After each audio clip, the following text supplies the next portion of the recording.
You know, when I took Isaac on as my loyal young squire, I knew I'd have to teach him a lot, you know.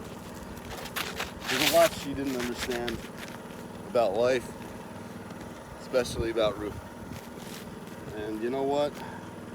I felt I was really making some progress with her, you know.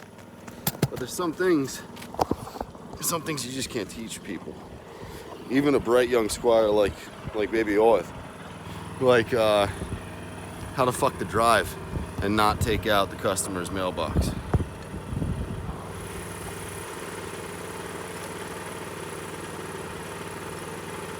How you making out, buddy? How you making out? Nobody. How you making out? Don't ruin my claverine, dude. Unbelievable.